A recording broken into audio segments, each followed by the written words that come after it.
Hello students, myself Akun, welcome to my channel SRS Education Hub. Today we will discuss the SCP 2 and 3 of the story The Stone Cutter. ठीक है। In previous class we have already discussed the SCP 1. So now we will discuss SCP 2 and 3. ठीक है। आमे already stone cutter SCP 1 आलोचना कर देइछंती एवं आज आमे SCP 2 एवं 3 आलोचना करिबा। ठीक अछि। देखो SCP 2 paragraph 3 and 4 कोन देछि ना the angel came again and turned Kalu into the sun. The angel came again. से angel मन देवदूत वा परी again अर्थ आउ थरे turn तो बदलाई देले बरंट जालिबा एवरीथिंग सब किछि फेसला मुह रिच धनी स्टोन कटर पत्थर कटाड़ी कटिंग अर्थ काटिबा क्लाउड बादल रिच पहुँचवा अर्थ पृथ्वी स्ट्रंगर बलशाली ऑफकोर्स अवश्य वांटेड इच्छा कला। ठीक अच्छे एवं हम देखा पैराग्राफ 3 टाकू clearly the angel came again and turn Kalu into the sun. The angel came again से देवदूत वा परिजनक केम अगेन आउ थे आसिले and turn Kalu into the sun एवं कालू को कौन कले सूर्य रूप बदलाई देले। ठीक अच्छे आम या पूर्व यूनिट देखी कालू केमती राजा हो जाइथिला एवं राजा होला पर मध्य दिने सी देखिला कि सूर्यंकर किरण ताको बहुत कष्ट देउछि उत्तप्त कर देउछि तेणु से कौन कला सूर्य पे इच्छा करथिला। ठीक अच्छे तो ए यूनिट रे कोन होइछि द एंजल केम अगेन से एंजल बा देवदूत जनक बा परिजनक केम अगेन आउ थे आसिले and turn Kalu into the sun एवं कालू कौन कले सूर्य करदेले Kalu burnt everything Kalu burnt अर्थ जालीदेला कालू सबको जाली पोड़देला पास्ट सिंपल V2 रही बर्न V2 V3 से मिली बर्नट तो कालू बर्नट एवरीथिंग कालू सब किसी की जालीदेला।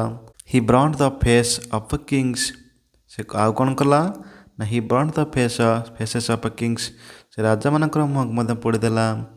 He burnt the faces of the rich and of the stone cutters who are cutting stones.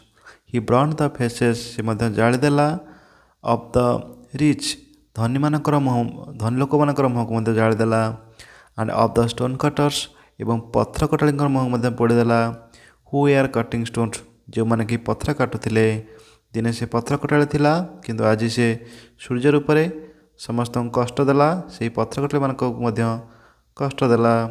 He was happy से बहुत खुशी अनुभव करुला बट आफ्टर सम डेज किंतु किछि दिन पर ही सॉ ए क्लाउड बिलो हिम से देखिला गोटे बादल को बिलो अर्थ तले तो तार तले अर्थ सूर्य तार तल भागरे एक बादल को देखिला। It would not go away यह आउ कुआडे गला नहीं यह स्थिर होगी रहिला। Now he could not reach the earth anymore तो तार किरण आउ आसी पृथ्वीपृष्ठ पड़ पारा नहीं पृथ्वीपृष्ठ को आसी पारा नहीं। द क्लाउड वाज स्ट्रंगर तो बादल टी खूब बलशाली थिला एंड ऑफकोर्स एवं अवश्य the man wanted to be a cloud से मैन अर्थ टिकिए ना से कालू कौन कला इच्छा कला टू बी ए क्लाउड गोटे बादल हाँपी इच्छा कला जिते सूर्य होकर अच्छी से तो तार किरण बादल ढांकी देइछंती आ पृथ्वीपृष्ठ पड़ पारना तेणु एवं से एक बादल हाँपी इच्छा कला। ठीक अच्छे देखा नेक्स्ट पैराग्राफ 4। ठीक अच्छे देख पैराग्राफ 4 कौन कहूँ the angel came again and turn Kalu into a cloud. तो एंजल आम जाचे देवदूत परी रेन रे वर्षा करवा एवरीडे सबुदिन स्टॉप द अटकिबा हाउस द घर साइन अर्थ किरण अर्थ पृथ्वी उभय अत्यधिक आनंद बा उल्लास बा उल्लसित पीपुल लोक मैंने ग्रास घास ट्रीज गछलता एवरीथिंग सबकि वाश अवे मीनस धोईदेवा रेन तो पृष्ठपात। ठीक अच्छे ये देखीदे विस्तृत भाव में एक्सप्लेन करने द एंजल केम अगेन हे देवदूत जनक आउ थे आसिले and turn Kalu into a cloud एवं से कालू को कौन कले ना गोटे बादल रे कन्वर्ट करदेले बादल रे परिवर्तित करदेले। ଦ କ୍ଲାଉଡ୍ ରେନ୍ଡ ଏଭ୍ରି ଡେ। ତ ସେଇ କାଳରୂପକ ବାଦଲଟି କ'ଣ କଲା ନା ରେନ୍ଡ ଏଭ୍ରି ଡେ, ପୁରା ସବୁଦିନ ବର୍ଷା ହେବାକୁ ଲାଗିଲା। People stopped coming out of their houses. People stopped ଲୋକମାନେ ଅଟକି ଗଲେ, coming out of their houses ତାଙ୍କ ଘରୁ ବାହାରିବାରୁ ଅଟକି ଗଲେ, ତାଙ୍କ ଘରୁ ସେମାନେ ବାହାରି ପାରିଲେ ନାହିଁ। କଣ୍ଟିନ୍ୟୁ ମୂଷଳଧାରରେ ବର୍ଷା ହେବାକୁ ଲାଗିଲା। The sun did not shine on the earth anymore. The sun did not shine ସୂର୍ଯ୍ୟ ଆଉ କିରଣ ଦେଇପାରିଲେ ନାହିଁ ପୃଥିପୃଷ୍ଠକୁ। ତ ସୂର୍ଯ୍ୟଙ୍କର କିରଣ ଆଉ ପୃଥିପୃଷ୍ଠରେ ପହଞ୍ଚି ପାରିଲା ନାହିଁ। ଦ ମ୍ୟାନ୍ ୱାଜ୍ ଓଭରଜଏଡ୍ ସେଇ କାଳରୂପକ ବାଦଲଟି ବା ସେଇ ଲୋକଟି କ'ଣ ହେଲା ୱାଜ୍ ଓଭରଜଏଡ୍ ଅତ୍ୟଧିକ ଆନନ୍ଦ ବା ଉଲ୍ଲସିତ ହୋଇଗଲା। He was stronger than the sun ସେ ଭାବିଲା କି he was stronger than the sun ବର୍ତ୍ତମାନ ସେ ସୂର୍ଯ୍ୟଙ୍କଠାରୁ ବି ଅଧିକ ଶକ୍ତିଶାଳୀ ଅଧିକ ବଳଶାଳୀ ବୋଲି ନିଜକୁ ମନେ କଲା।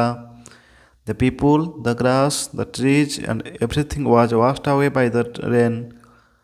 ଦ ପିପୁଲ୍ ଲୋକମାନେ, ଦ ଗ୍ରାସ୍ ଘାସ ଗଛ, ଟ୍ରିଜ୍ ଗଛଲତା, ଏଭ୍ରିଥିଙ୍ଗ ସବୁକିଛି, ୱାଜ୍ ୱାସ୍ଡ ଆୱେ ସବୁକିଛି ଧୋଇଗଲା ବାଇ ଦ ରେନ୍ ସେଇ ମୂଷଳଧାରରେ ବର୍ଷା ହେବା ଦ୍ୱାରା ଏ ସବୁକିଛି ଧୋଇଗଲା।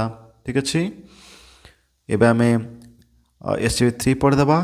ବହୁତ ଆକ୍ଟିଭିଟି ଆମେ ଏକାଥରେ ଦେଇଦେବା। ଠିକ୍ ଅଛି, ଦେଖିବା SCB3। But then the water fell on a rock.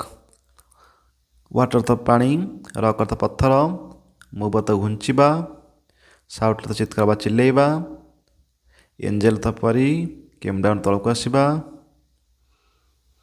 Suddenly ହଠାତ୍, ବିଗାନ ବିଗିନର V2 ବିଗାନ ଆରମ୍ଭ ହେଲା,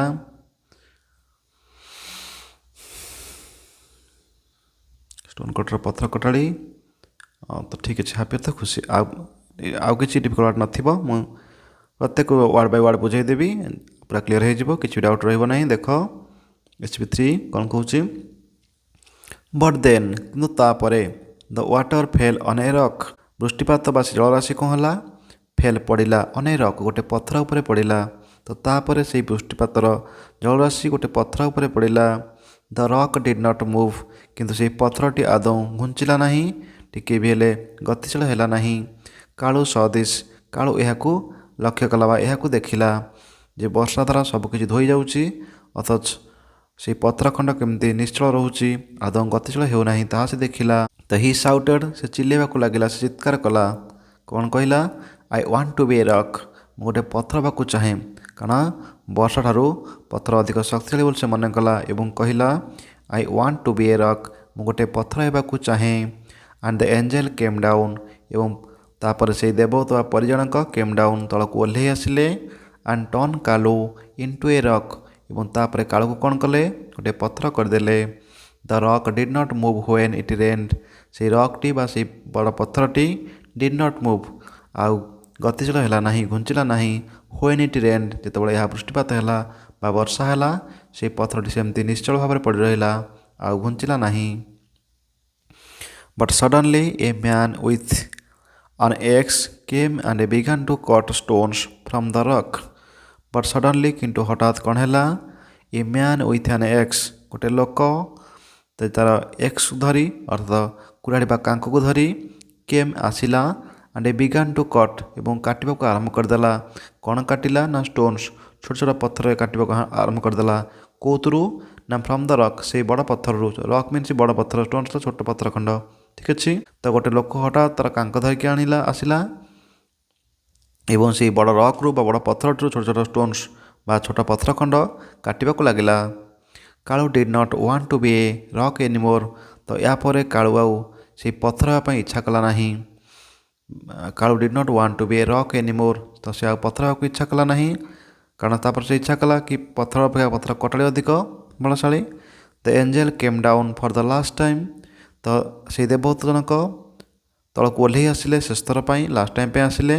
ଆଣ୍ଡ ସେଡ୍ ଏବଂ କହିଲେ you shall be a stone cutter ତୁମେ ନିଶ୍ଚୟ କ'ଣ ହେବ ୟୁ ସାଲ୍ ବି ତୁମେ ନିଶ୍ଚୟ ହେବ ଗୋଟେ ପଥର କଟାଳି ବା ତୁମେ ନିଶ୍ଚୟ ଏକ ପଥର କଟାଳି ହେବ। So Kalu was a stone cutter again ତେଣୁ ତାପରେ କାଳୁ କ'ଣ କଲା ନା କାଳୁ ଗୋଟେ ପଥର କଟାଳି ହେଇଗଲା ଆଉ ଥରେ। ହି ୱାଜ୍ ପୁଅର୍ ଯଦିଓ ସେ ଗରିବ ଥିଲା, ବଟ୍ ହି ୱାଜ୍ ହ୍ୟାପି କିନ୍ତୁ ସେ ଖୁସି ଥିଲା। ଠିକ୍ ଅଛି, ତ ସେ ଯାହା ଥିଲା ସେୟା ହିଁ ହେଇଗଲା, ତ ସେଥିରେ ସେ ଖୁସି ହେଇଗଲା। ଠିକ୍ ଅଛି, ଏଠି ସରିଯାଇଛି ଆମର SCP3 आम बोथ एक्टिविटी देखी ना ठीक अच्छे एवं आम देखीद both activity the stone cutter SCP2 and 3 activity आम देखी ना तो तुम क्वेश्चन तुम बुक देखी नब मुझे पढ़ी दूसरी मो आंसर केवल लिखी नहीं।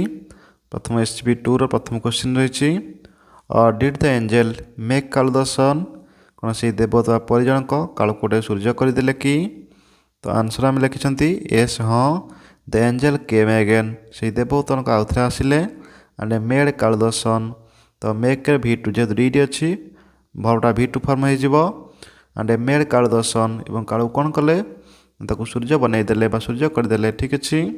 नंबर 2 क्वेश्चन रही what did Kalu burn Kalu कौन सब पढ़ीदेला हाउ डिड ही फील से केमती अनुभव कला डू यू लाइक हिम तुम कौन कथा पसंद करुच कि तुम पसंद करुच कि तो आंसर हम Kalu burn the faces of kings Kalu समस्त राजा मान मुह को जालीदेला he burn the faces of rich धनी मान मुह को जालीदेला and of the stone cutters और से पत्थर कटरी मान मुह पड़ीदेला हि फेल्ट हापी से खुशी अनुभव कला किंतु no I don't like him मुझे पसंद करूना। नंबर 3 रही why could not Kalu the sun reach the earth से काल रूपक सूर्य कहीं पृथ्वी में पहुँची पारे ना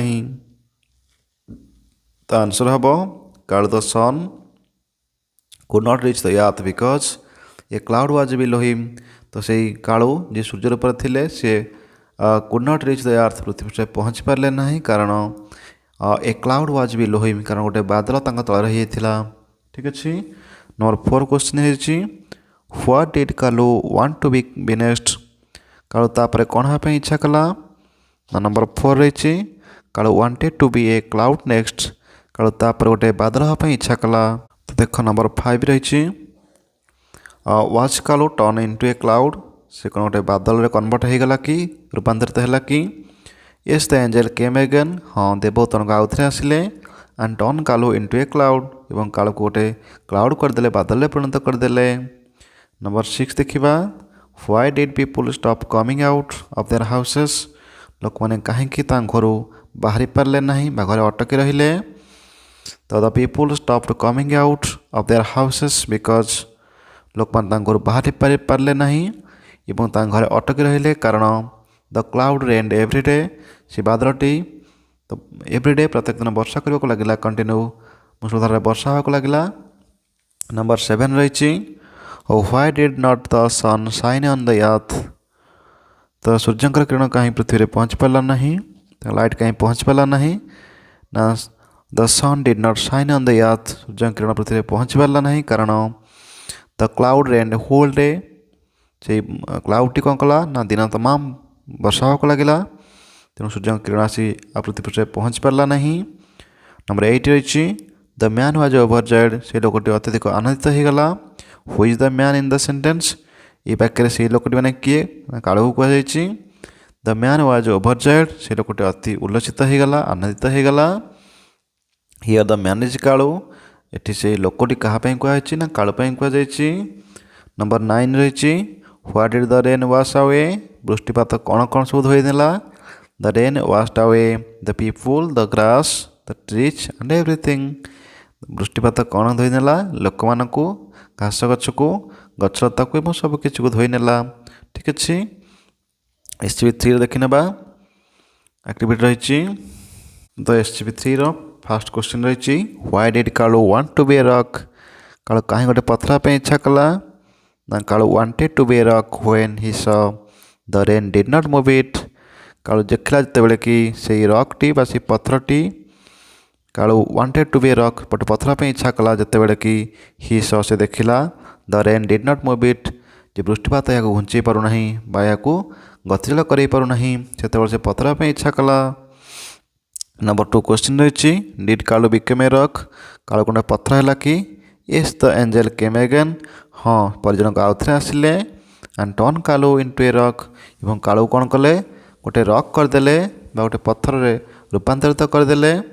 नंबर 3 रही why did not he want to be a rock anymore आउे कहीं पथर पे इच्छा कला ना से पथर अवस्था पे इच्छा कला ना he did not want to be a rock anymore because से पथर हाँपी इच्छा कला ना कारण when he saw a man came with an axe and he began to cut stones from the rock. से लोकटी गोटे कांक धरी आसला एवं आरंभ कला से बड़ पथर खंड छोट छोट पथर खंड आने आरंभ कला। एक देखला पर से पथर इच्छा कला ना। ये गोटे सेंटेंस डबल हो जाए कि ना आंसर सेम रेवल से गोटे एंटर हो डबल सेंटेंस हो जाए। ठीक अच्छे ये 3 नंबर समस्त विथ रही जाए लाइन गोटे हम आंसर गोटे हम। ठीक अच्छे नंबर 4 देख what did the angel do then तापर एंजल कौन कला the angel came down for the last time and said the angel बा देवदूत जनक शेष थर तलक आसिले और कहले you shall be a stone cutter तुम निश्चय गोटे पथर कटाड़ी हेब। नंबर 5 रही was Kalu happy to be a stone cutter again से आउ थे गोटे स्टोन कटर हो खुशी है कि हाँ से खुशी है।